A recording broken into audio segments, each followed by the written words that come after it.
Kasih karunia dan damai sejahtera Allah Bapa kita dan anaknya Tuhan Yesus Kristus menyertai saudara.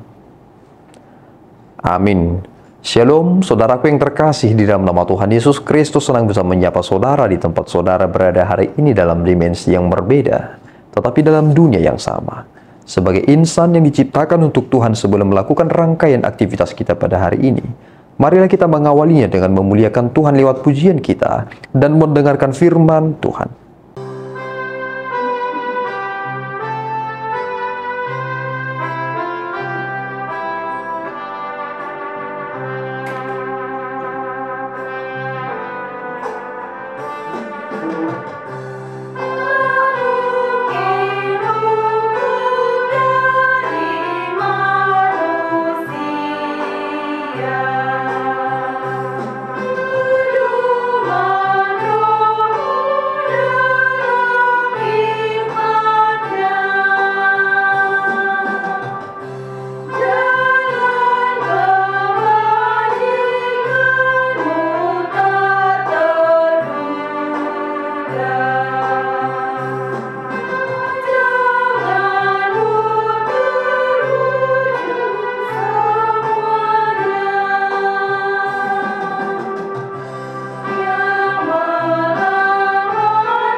Firman Tuhan yang menyapa kita pada pagi hari ini tertulis di dalam 1 Korintus 1 ayat 28 hingga ke 29. Dan apa yang tidak terpandang dan yang hina bagi dunia dipilih Allah. Bahkan apa yang tidak berarti dipilih Allah untuk meniadakan apa yang berarti, supaya jangan ada seorang manusia pun yang memegahkan dirinya di hadapan Allah. Demikianlah firman Tuhan. Saudaraku yang terkasih di dalam nama Tuhan Yesus Kristus, terkadang kita sepele melihat orang yang tidak dapat melihat, tetapi ternyata mereka lah yang lebih hebat dari saudara. Kita boleh mengingat tentang sebuah kisah dari Fanny Crosby. Ketika ia menjadi buta, ia tidak memaki-maki Allah, dan ia mempergunakan momentum itu untuk mengubah sebuah lagu pujian yang luar biasa. Dan itu menjadi luapan sukacitanya karena dia dapat melihat Tuhan. Terkadang saudara kita melihat bahwa ini adalah aib, ini adalah kelemahan. Tetapi Tuhan bisa pakai itu untuk menunjukkan kemuliaannya dan anugerahnya. Sekarang pertanyaannya, meskipun saudara dapat melihat, apakah saudara dapat menandingi Fanny Crosby dalam memuliakan Tuhan? Hal apa yang saudara bisa banggakan dari apa yang saudara kerjakan? Fanny Crosby, ribuan lagu dia boleh tuliskan, padahal dia buta. Dia melihat Allah sehingga dia boleh bernyanyi untuk Allah. Dan ini yang menjadi penting. Dan ini disampaikan oleh Paulus kepada jemaat di Korintus supaya orang tidak menganggap sesuatu sekali ketika dia menjadi pintar. Jika saudara menjadi orang yang pintar, boleh dikatakan jenius, saudara boleh takut dan harus semakin takut kepada Tuhan, bukan malahan memegahkan diri. Mengapa demikian? Karena jika saudara pintar tetapi bukan pintar di hadapan Tuhan, saudara tidak ada apa-apanya.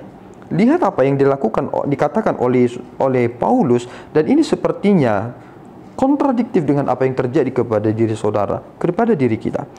Yang bodoh dari Allah lebih besar hikmatnya daripada manusia yang lemah. Dari Allah lebih kuat daripada manusia. Yang bodoh dari Allah lebih besar hikmatnya daripada manusia.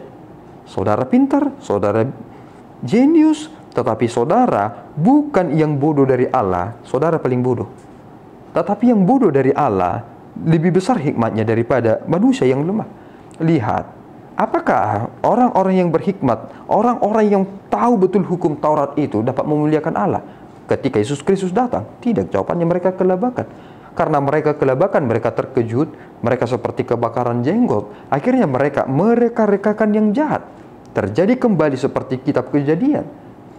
Para saudara-saudara dari Yusuf itu mereka-rekakan yang jahat, dan Yesus Kristus mengalami itu juga, dan akhirnya dia disalibkan. Dan itu ternyata bukti bahwa mereka tidak dapat menangkap hikmat itu. Dan itu mengapa bagi mereka Yesus itu yang tersalib adalah kebodohan, tetapi ternyata itu adalah kemuliaan Allah yang dinyatakan berkat kemurahannya, dan lewat dialah kita diperdamaikan. Bukankah itu hikmat yang hebat sekali? Adakah yang dapat melakukan hikmat yang seperti itu? Jika iblis ingin Yesus Kristus mati, yes. Tetapi Allah Bapa menginginkan kematiannya menjadi berkat. Yesus tidak mati untuk maut. Dia berada di atas maut itu. Dia mengalahkan maut. Dia bangkit pada hari yang ketiga. Dia menarik para orang-orang yang percaya di perjanjian lama dan diselamatkan. Itu adalah anugerah. Mereka akhirnya menang. Kita sekarang ini telah dimenangkan di dalam Yesus Kristus. Mengapa kita tidak menjadi rendah hati? Prinsip ini menjadi sangat penting, saudaraku. Jika kita berasal dari Allah, kita akan seperti Kristus yang merendahkan diri dan merendahkan hati. Dan kita tidak akan kehilangan dengan hak kita. Tetapi jika kita bukan dari Allah, kita akan memegahkan diri seperti malaikat yang dicampakkan dari sorga, yakni si iblis itu. Dia selalu menyombongkan dirinya. Dan ternyata ada juga teori yang mengatakan seperti ini. Semakin sombong seseorang, semakin percayalah seseorang itu akan kesombongannya. Orang-orang di sana banyak sekali berbicara dengan nada kesombongan. Itu adalah triknya untuk menarik seseorang percaya dengan apa yang dikatakannya. Meskipun kita tidak membuktikan apa yang dia katakannya, tetapi karena dia dengan kesombongannya, kita seolah-olah tertarik dengan magnet itu. Dan ternyata kita telah dibodoh-bodohi dengan kebodohannya sendiri. Dan apakah saudara bangga dengan itu semua? Yesus Kristus menunjukkan kebenaran itu, tetapi manusia menolak. Dan ketika manusia menolak kebenaran itu, maka dia tidak dapat dibenarkan. Tuhan Yesus memberkati, kita berdoa. Ya Tuhan, kami bersyukur atas berkat-Mu. Terima kasih Bapa, Engkau membimbing kami memahami tentang hikmat yang daripada-Mu. Kami tidak boleh memegahkan diri, karena Engkau sendiri yang menunjukkan kerendahan hati kepada kami. Siapakah kami ini Tuhan, sehingga Kau mengutus anak-Mu kepada kami? Kami ini durhaka, kami ini tidak benar. Kami ini adalah orang-orang yang melakukan kejahatan setiap saat. Tuhan, terima kasih atas berkat-Mu. Engkau telah memberikan kepada kami hikmat yang tertinggi itu. Dan itu menjadi hal yang tidak dapat ditangkap oleh hikmat dunia ini. Bimbing kami Bapa supaya kami hidup di dalamnya. Dan kami boleh memenangkan pertarungan hidup kami di dunia ini. Di dalam Yesus kami telah berdoa dan mengucap syukur. Anugerah Tuhan kita Yesus Kristus, kasih setia Allah Bapa kita, dan persekutuan Roh Kudus menyertai saudara. Amin. Tuhan Yesus memberkati.